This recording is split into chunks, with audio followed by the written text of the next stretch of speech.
இது Saturday morning, early morning ஒரு 3:30 இருக்கும்னு நினைக்கிறேன். ஷிஃப்ட்டு முடிச்சுட்டு அப்படியே ஆஃபீஸ்லேயே ஸ்டே பண்ணியாச்சு.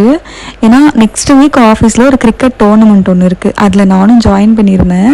கிரிக்கெட் சுத்தமாக விளையாட தெரியாது, விளையாடினதும் கிடையாது. எனக்கு பேட் எப்படி பிடிக்கணும்னு கூட தெரியாது. ஆனால் டீமில் இருக்கவங்களாம் கொஞ்சம் என்கரேஜ் பண்ணி பார்த்துக்கலாம், ரொம்ப டஃப்பாலாம் இருக்காது, நார்மலாக தான் இருக்கும். ஸோ ஒரு உமன் பிளேயர் வேணும் ஒரு டீமில், அப்படி இருந்தால் தான் ஜாயின் பண்ண முடியும் அப்படிங்கிற கட்டாயத்தினால நான் ஜாயின் பண்ணிக்கிட்டேன். பண்ணணும்னு ஆசை இருக்குது, ஆனால் விளையாட தெரியாதுங்கிறதுனால ஒரு ஹெசிடேஷன் இருந்துச்சு. சரி பரவாயில்ல பார்த்துக்கலாம் அப்படின்னு சொல்லி எல்லோரும் என்கரேஜ் பண்ணதுனால ஜாயின் பண்ணிட்டேன். ஆஃபீஸ் 10th ஃப்ளோரில் டெரஸ்லேயே வந்து ஒரு டர்ஃப் இருக்குது. ஸோ அதில் இன்றைக்கி ப்ராக்டிஸ் மேட்ச்க்காக வந்து டர்ஃப் புக் பண்ணியிருந்தோம். அதுக்கு தான் போயிருந்தோம். பயங்கர கிளைமேட்டு சூப்பராக இருந்தது. ப்ளஸ் இது வந்து நான் ஃபஸ்ட் டைம் போகிறேன் அந்த இடத்துக்கு. செம்மையாக இருந்தது இடம், சில்லுன்னு காற்று எல்லாமே பயங்கரமாக இருந்ததுனால பயங்கரமாக என்ஜாய் பண்ணிட்டு இருந்தோம். இன்றைக்கி செம்ம மெமரி மாதிரி இருந்துச்சு இது.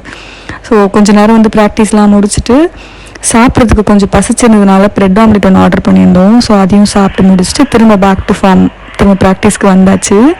நான் சொன்ன மாதிரி எனக்கு வந்து பேட்டு பிடிக்கவும் தெரியாது, பால் எப்படி போடுறது எல்லாமே எதுவுமே தெரியாது. பட் கொலீக்ஸ்லாம் பயங்கரமாக ஹெல்ப் பண்ணியிருந்தாங்க, என்கரேஜ் பண்ணிட்டே இருந்தாங்க.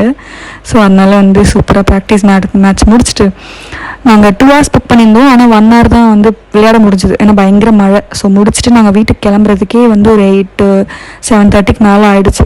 ஸோ வந்து நான் 9 o'clock தூங்கி திரும்ப 12:30க்கே எழுந்தாச்சு. ஏன்னா வீட்டில் கன்ஸ்ட்ரக்ஷன் ஒர்க்கு திரும்ப ஆரம்பிச்சிட்டாங்க, உள்ளே பெயிண்ட் அடிக்கிற ஒர்க்காக இன்றைக்கின்னு பார்த்து வந்துட்டாங்க.